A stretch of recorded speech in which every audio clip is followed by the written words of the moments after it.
வையகம் வாழ்க வளமுடன் வளர்க வேதாத்திரியம். குரு வாழ்க, குருவே துணை. வாழ்க்கை மலர்கள் நாள் ஒரு நற்சிந்தனையில் பிப்ரவரி 8 இன்றைய சிந்தனை தலைப்பு அருள் தொண்டு. அருள் தொண்டுங்கிற ஒரு சிறப்பான தலைப்பு. தன்னை பற்றி, தன்னுடைய நிலையை பற்றி அன்பர்களுக்கு எடுத்துச் சொல்வது போல இன்றைய சிந்தனையை மகரிஷி கொடுத்துருக்காங்க.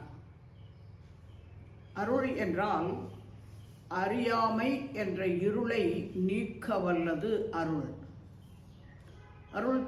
அருள் துறைன்னு சொல்கிறாங்க அப்படின்னா, அதுக்கு முன்னாடி பொருள் துறையில் இருக்கிறோம் எல்லாருமே. அது இருளான நிலையில் இருக்குது. எவ்வளவு பொருள், புகழ், செல்வாக்கு, புலனின்பம் இருந்தாலும் கூட அதில் ஒரு நிறைவு வரமாட்டேங்குது. அந்த அறியாமை என்ற இருளை நீக்கணும்னாக்க இறை உணர்வுங்கிற அருளுக்கு போகணும். அது குருவுடைய தொடர்பு இல்லாமல் முடியாது. இப்போ அந்த இறை உணர்வு நிலையை அடையணும்னா சிற்றறிவு பேரறிவோட லயமாகணும்.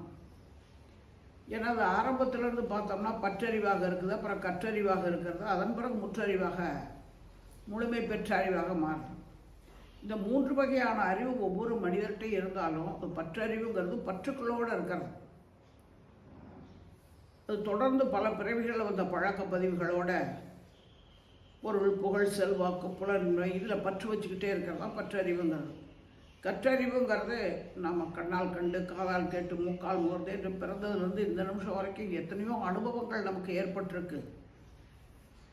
அதெல்லாம் நம்ம கற்றுக்கொண்டோம். அந்த அறிவு நம்மகிட்ட இருக்குது, அத்தனை அனுபவங்களும். அது முழுமை பெற்ற அறிவுங்கும் போது, இறை இணைப்புக்கு போகும்போது தான் உண்மை உணர்வாக அந்த பேரறிவு நிலையில் இருக்கக்கூடிய தெய்வீக பண்பாகிய அன்பு, கருணையான செயல்களாக மலர்ச்சி பெறும். அதுக்கு மனம் பிரியணும். மனம் பிரியாத வரைக்கும் ஏதாவது ஒன்றில் மனம் பற்றி கொண்டுருச்சு அப்படின்னாக்கா அதிலே தான் நிற்கும். அது பொருளாக இருக்கலாம், அல்லது புலனின்பமாக இருக்கலாம், அல்லது மக்கள் பாசமாக இருக்கலாம். ஏதோ ஒன்றில் மாட்டிக்கிறோம். அதிலிருந்து விடுபடணும். அப்படி விடுபட்டு மன விரிவு ஏற்படும் போது தான் அன்பு, தியாகம், இரக்கம் எல்லாம் தெய்வீக பண்பு உள்ள அடங்கி இருக்கிறதெல்லாம் வெளியே வரும். அந்த வகையில் ஆசான் அழுத்தந்தை ஒவ்வொரு நாளும் சொல்கிறதா தான், உங்களுக்கு எந்தெந்த வகையில் தவத்தின் மூலமாகவோ மற்ற எந்த விஷயங்கள்லேயோ ஏதேனும் ஒரு தடைகள், ஒரு துயரங்கள் ஏற்படுமேயானால் என்னை நினைத்து கொள்ளுங்கள். நான் அகன்ற பிரபஞ்சம் முழுவதுமாக விரிந்து நின்று கொண்டிருக்கிறேன். என்னை பற்றி கொள்ளுங்கள், என்னோடு சேர்ந்து விரிந்து நில்லுங்கள். என்னுடைய தவாற்றல் உங்களுக்கு உதவியாக இருக்கும். அந்த எந்த தடை, எந்த ஒரு தேக்கம் ஆச்சோ அதிலிருந்து நீங்கள் விடுபடுவீங்க என்று சொல்வார். அதுபோல் அந்த மனம் விரியணும் அப்படிங்கும்போது பிரபஞ்ச அளவுக்கு விரிஞ்சு நிற்கக்கூடிய திறன் இருந்தும் கூட அது ஏதாவது ஒன்றிலேயே பற்றி கொண்டே இருக்குது. அதனால தான் அந்த ஃபுல்ஃபில்னஸ்னு சொல்லக்கூடிய அந்த மன நிறைவுங்கிறது இல்லை மனிதர்கள்ட்ட.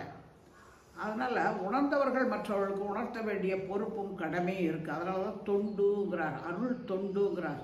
இது ஒரு தொண்டு, எந்தவித எதிர்பார்ப்பும் இன்றி நான் உணர்ந்தேன், உணர்ந்ததை உணர்ந்தவாறு உங்களுக்கு சொல்லுகிறேன், உங்களுடையதாக்கி கொள்ளுங்கள்ங்கிறதா அடிக்கடி மகரிஷி குறிப்பிடக்கூடிய ஒரு வார்த்தை. அப்போது நம்ம உணரணும் அப்படின்னாக்க அது குரு வழிகாட்டுறார், வழி நடத்துகிறார். அந்த வகையில் நம்ம மன விரிவு தான் மனிதனது மகிழ்ச்சி சுரங்கம். அந்த மன விரிவு, அந்த அறிவினுடைய விரிவு கடைசியாக நமக்கு பிரம்மஞான தவத்தில் மகிழ்ச்சி சொல்கிறார் பாருங்கள்.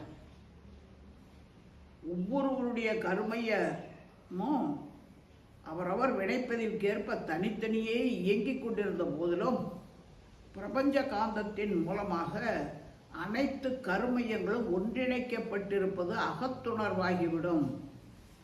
மனவிரிவு இல்லை அப்படின்னா அந்த அகக்காட்சியாக, அகத்துணர்வாக மாற முடியாது. இங்கே தான் நிற்க, பூமியிலேயே தான் அழிந்து போகக்கூடிய இந்த பொருட்கள் மேலே பற்று, பாசம் இதுலேயே நின்றுட்டுருக்கோம். அதை விடுவிக்கணும். அது ஆன்ம விடுதலை. அப்படி விடுதலை ஆகும்போது என்னென்னா, அதே மக்கள் அதே பொருள்களோட தொடர்பு கொண்டு வாழும்போது எந்தவித எதிர்பார்ப்பும் ஏமாற்றமும் இன்றி என்னால் முடிகிறது, எனக்கு தெரிகிறது, நான் இதை செய்கிறேன். இப்போ எங்க எதிர்பார்ப்பும் இல்லை, ஏமாற்றமும் இல்லாத நிலையில் செஞ்சுக்கிட்டே போகிறதுக்கு பேர் தான் தொண்டு, சேவை, சர்வீஸ். இந்த அருள் தொண்டர்கள் கூட்டம் பெருக வேண்டும்ங்கிறத நாமளும் இங்கே வேதலோக நிலையத்தில் கடந்த சில மாதங்களாக ஒரு சங்கல்பமாக போட்டுட்ருக்கோம். எதிர்பார்ப்புகளுடன் வாழ்கிறதுங்கிறது ஒரு வாழ்க்கை, அதான் உலகியல் சார்ந்த வாழ்க்கைங்கிறது. அதிலிருந்து விடுபட்டு அருளாளர்களாக இறை இணைப்புக்கு போய் யாம்பெற்ற இன்பம் பெருகையு வையகம் என்ற வகையில் எல்லோருக்கும் அந்த அமைதி நிலை கிடைக்கணும். இருப்பதை கொண்டு நிறைவாக வாழக்கூடிய அந்த மனநிறைவு என்பது ஒவ்வொரு மனிதர்கிட்டையும் 6வது அறிவாக சிறப்பாக இருந்த போதிலும் கூட அது குறையறிவாக இருக்கிறதுக்கு காரணமே இந்த பற்றுக்கள் தான். அந்த பற்றறிவிலிருந்து விடுபடணும். என்னதான் கற்றறிவு வந்தாலும் கூட, நல்லது கெட்டது தெரிஞ்சுக்கிட்டாலும் கூட, திரும்ப திரும்ப திரும்ப பழக்க பதிவுகளில் பல பிறவிகளில் வந்ததுனால பற்றறிவில் தான் நின்றுக்கிட்டு இருக்கு. அது இன்னும் முற்றறிவாக மாறணும் அப்படின்னாக்க அதுக்கு தான் தவம் செய்வார் தம் கர்மம் செய்வார்ங்கிறார் வள்ளுவ பெருந்தகை. இப்போ தவம் செய்ய செய்ய செய்ய மன விரிவுங்கிறது வரும். நமக்கு ஆக்கினை தவம் கொடுத்தாங்க, அப்பயே நம்ம உயிர் மையங்கள் நீ பார்த்தோம்னா ஒவ்வொரு நாளமில்லா சுரப்பியும் எத்தனையோ பணிகளை செஞ்சிட்ருக்கு. நமக்குள்ளே இருக்கக்கூடிய அற்புதங்களை கூட நம்ம உணர முடியலை. மனம் விரிஞ்ச நிலையில் இருந்து அமைதி நிலையில் இருந்து பழகும்போது தான் நம்முடைய சிறப்பும் நம்முடைய திறமையே என்னன்னு தெரியும். ஒவ்வொருத்தருக்கும் ஒவ்வொரு வகையான குறைகள் இருக்குன்னா அது காரணம் பல பிறவிகள் வந்த பற்றுக்கள் காரணமாக ஏற்பட்ட சங்கடங்கள் தான் எல்லாம் வாழ்க்கை சிக்கல்களாக இருக்குது. இப்போ ஆக்கினை தவம் ஒன்றை மட்டும் நம்ம செய்யும்போதே எந்த நாளமில்லா சுரப்பி தன்னுடைய வேலையை செய்ய முடியாமல் சுணங்கி இருக்குதுங்கிறது தெரியுதோ அந்த சுணக்கம் நீங்கி அந்த வேலையை தான் செய்யக்கூடிய திறனுடையதாக இருக்குது ஆக்கினை தவம், பிட்யூட்டரி சுரப்பினுடைய வேலை. அப்போ இந்த நிலையை நம்ம உணரும் போதே நம்முடைய வினைப்பதிவுடைய தாக்கம் பற்றுக்களிலிருந்து விடுபடணும். அப்படிங்கிறதுக்காக நீண்ட நேரம் தவம் செய்யணும் செய்யணும் செய்யணும். அந்த செயலுக்கான விளைவு என்ன?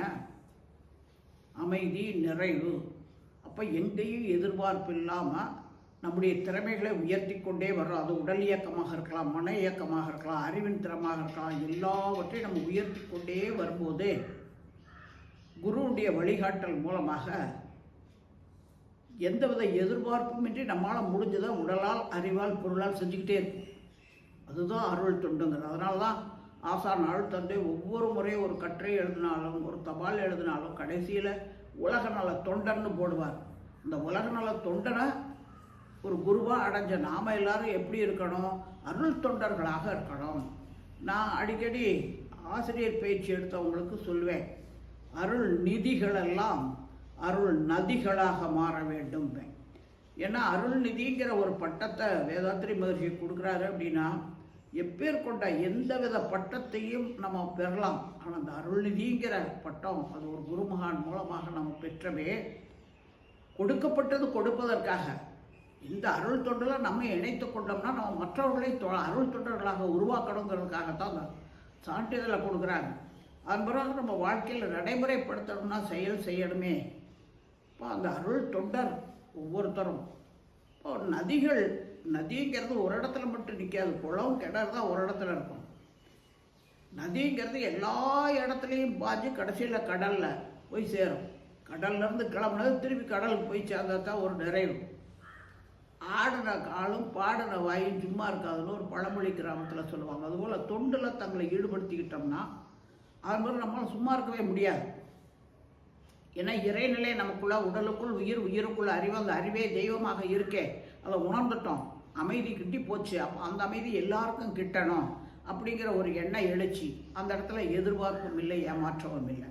அதனால் அருள் நிதிகள்ங்கிற ஒரு பட்டத்தை சான்றிதழாக வாங்கி வச்சுக்கிறதல்ல, நம்மளால் முடிஞ்ச அளவுக்கு மற்றவங்களுக்கு உதவியாக இருக்கிறதுக்கும் அந்த நாம பெற்ற அந்த அருள் தொண்டு நிலையை மற்றவர்களுக்கும் உணர்த்துவதற்கும் நம்மளால் முடிஞ்சதெல்லாம் செய்யணும். அந்த செயலுக்கான விளைவை மகிழ்ச்சியை மனவளக்கலை மன்றங்களாக்கி, அறிவு திருக்கோயில்களாக்கி நாமும் வாழலாம், மற்றவர்களையும் வாழ வைக்கலாம் என்ற நிலைக்கு உயர்த்தியிருக்கார்.